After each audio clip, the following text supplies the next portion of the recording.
बच्चों, स्वागत है आपका हिंदी की कक्षा में। पिछली वीडियो में मैंने आपको सूर्यकांत त्रिपाठी निराला द्वारा रचित कविता ध्वनि की मूल संवेदना और उसका मर्म बताया था। आज उसी कविता को मैं पंक्ति दर पंक्ति पढ़ती जाऊंगी और न केवल उसके शाब्दिक मतलब जो अर्थ होता है, जो शब्द का एकदम लिटरल मीनिंग है, शाब्दिक अर्थ है, वो तो बताऊंगी ही, साथ ही साथ जिसको आप व्याख्या कहते हैं या डिटेल में समझना, वो भी किया जाएगा। तो चलिए शुरुआत करते हैं कविता ध्वनि की। बड़ी ही प्यारी सी छोटी सी कविता है, लेकिन अर्थ कहीं गहरा है। कवि कहते हैं, और याद रखिएगा जो मैंने आपको निराला जी के व्यक्तित्व के बारे में बताया था, संघर्षमयी जुझारू व्यक्तित्व, इससे हमें कविता समझने में आसानी रहेगी। तो कवि कहते हैं, अभी ना होगा मेरा अंत, अभी अभी ही तो आया है मेरे वन में मृदुल वसंत, अभी ना होगा मेरा अंत। ये पहला पैराग्राफ या 4 पंक्तियों का जो पहला अनुच्छेद है उसे मैं पढ़ रही हूँ, उसी का अर्थ बता रही हूँ। कवि कह रहे हैं कि अभी मेरे जीवन का अंत संभव नहीं है, चाहे लाख ऑड हो जाए, खराब परिस्थितियां हो जाएं, रोड़े अटकाने वाले लोग आ जाएं, लेकिन तब भी मैं अपने जीवन में हार नहीं मानने वाला। ये मेरे जीवन का अंत नहीं है। अभी अभी ही तो आया है मेरे वन में मृदुल वसंत, कि जो वन में, जंगल में जब वसंत आता है, वसंत ऋतु आती है, तो चहूँ और बहुत ही सुहाना सब कुछ हो जाता है। ठीक ऐसे ही जो मेरा वन है, मेरा वन अर्थात कवि का जीवन, निजी जीवन, अभी ही तो मेरे जीवन में वसंत आया है। यहाँ पर इसका एक अर्थ नवयौवन या जिसको आप बोलते हैं कि जवानी, उससे भी लिया जा सकता है कि अभी जवानी का अर्थ मात्र आयु से आप ना समझें, इसका अर्थ है विचारों का जवान रहना। मतलब बोलते हैं ना कि age is just a factor, आपके विचार, आपके हौसले एकदम यंग रहने चाहिए। तो वही कवि कह रहे हैं कि अभी तो मेरे जीवन में वसंत आया है, मेरे पास बहुत सी ऊर्जा है, इतनी है कि मैं दूसरों को देना चाहता हूँ। हरे हरे ये पात, डालियाँ कलियाँ कोमल गात, मैं ही अपना स्वप्न मृदुल कर फेरूंगा निद्रित कलियों पर, जगह एक प्रत्योष मनोहर। बड़ा ही गज़ब का जिसको बोलते हैं योग, एक कॉम्बिनेशन कवि ने बनाया है कि एक तरफ तो लगता है कि कविता प्रकृति सौंदर्य को स्पष्ट करती है, प्रकृति की कविता है। जो प्रकृति की कविताएं होती हैं बहुत ही सुकुमार भाव लिए हुए, कोमल, नाजुक, ऐसा ही संदेश देती हुई, प्रकृति को निखारती हुई होती हैं। लेकिन निराला जी तो निराला थे, है ना, तभी उन्हें ये संज्ञा दी गई निराला। ऐसा कॉम्बिनेशन है कि कविता ऊपर से देखने में प्राकृतिक सौंदर्य की कविता जान पड़ती है, परंतु जो संदेश है एकदम क्रांतिकारी, बिल्कुल उलट। तो यही अच्छा जो एक विद्यार्थी होता है, जो साहित्य का विद्यार्थी होता है ना बेटा, वो हिडन मीनिंग जिसको आप कहते हैं, छिपे हुए को खोज लेता है। तो वो कह रहे हैं कि जब ये वसंत आता है, वसंत ऋतु आती है, तो चारों ओर हरियाली छा जाती है। पात अर्थात पत्ते, डालियाँ ब्रांचेस, कलियाँ बड्स, कोमल गात, कोमल एकदम नाजुक, प्यारी, सॉफ्ट, और गात मतलब त्वचा।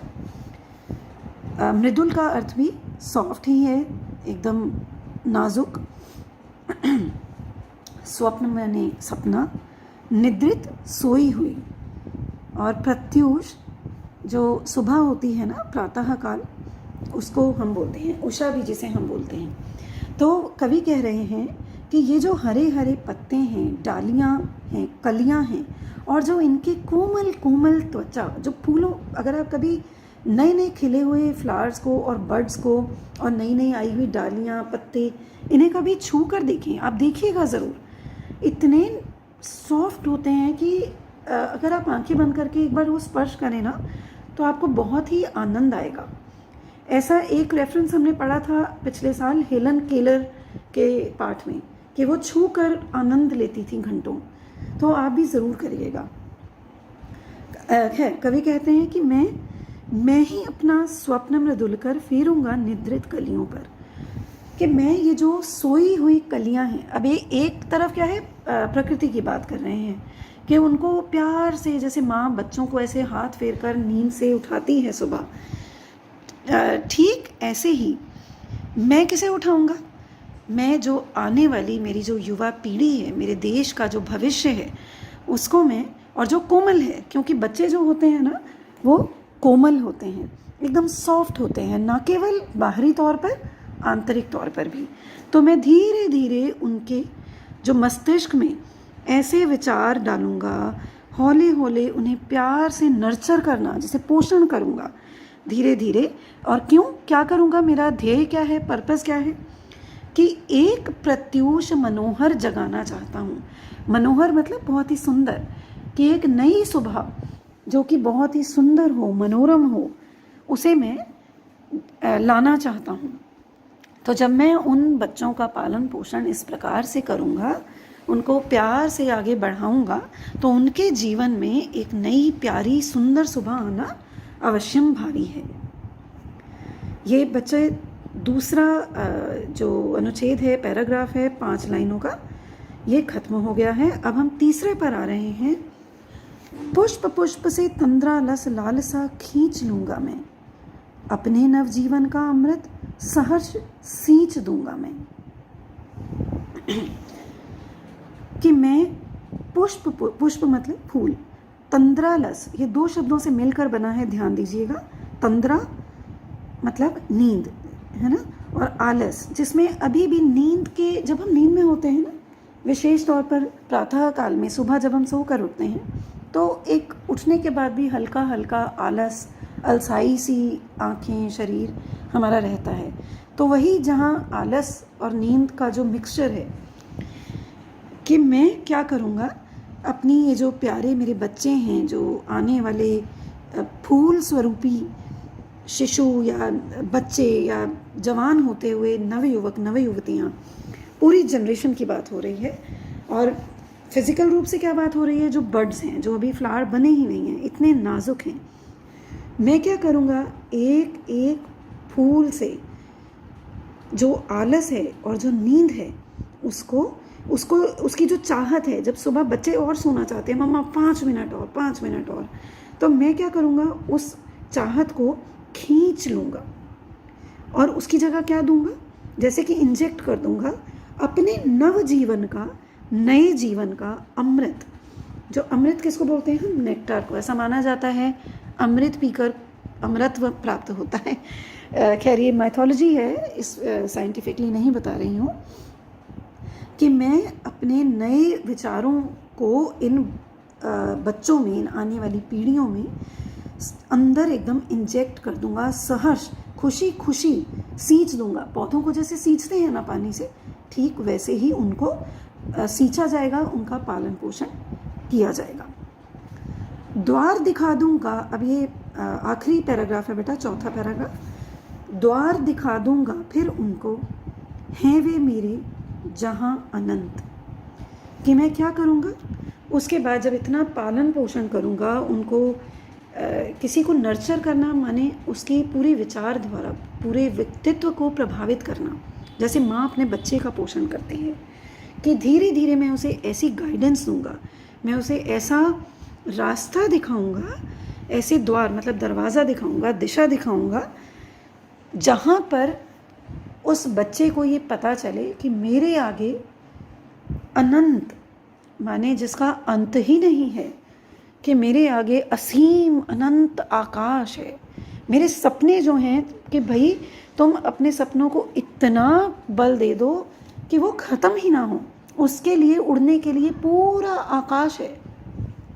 अब क्या इसका मतलब है कि आपको कभी भी अपने मन में हार नहीं माननी, आपको हमेशा आगे ही आगे बढ़ते चलना है ना। तब जो असीम जिसको बोलते हैं ना कि कहीं कोई ये लास्ट नहीं है।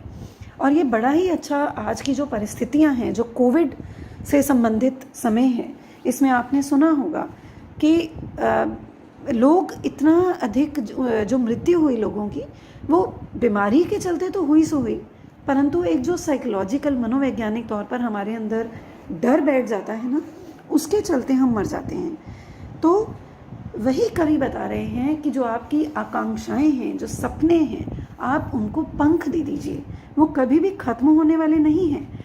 तो जो लोग जीवन से डर कर आत्महत्या जैसा महापाप करते हैं, उनके लिए तो ये बहुत बड़ा संदेश है कि आप डरिए नहीं, भागिए नहीं, पलायन ना करिए, बल्कि बच्चे को शुरू से ही एक ऐसा दिशा हमें देनी है, एक ऐसा संज्ञान भर देना है कि उसके अंदर ये भावना कभी आए ही नहीं। मेरे लिए वो सोचे कि पूरा आकाश, पूरा धरती, सब बाहें फैलाए खड़े हैं और यहाँ नहीं तो वहाँ सही। मतलब आप एक क्षेत्र में हो सकता है कि सफल नहीं हुए, तो क्या हुआ, इसका ये मतलब नहीं कि आपके अंदर कोई गुण ही नहीं है। बेशक आप हो सकता है पढ़ने में उतने अच्छे ना हो, लेकिन गाने में अच्छे हों, नृत्य में अच्छे हों। ऐसा ही हो सकता है कि आप नृत्य नहीं करना जानते पर पढ़ाई में बहुत अच्छे हैं। तो बच्चों, ये बात हमेशा याद भी रखिए और दूसरों को भी याद कराते रहिए कि अभी अंत नहीं है, कभी भी नहीं है, अभी नहीं बल्कि कभी भी अंत नहीं है, और आपको आगे ही आगे बढ़ते जाना है। ठीक ऐसे जैसे कि सूर्यकांत त्रिपाठी निराला ने हमें संदेश दिया एक छोटी सी प्यारी सी कविता के माध्यम से, और हमारे जीवन में भी ज़रूर नया एक सवेरा, एक अच्छा पल अवश्य आएगा। वो हमारा इंतज़ार कर रहा है, प्रतीक्षा कर रहा है।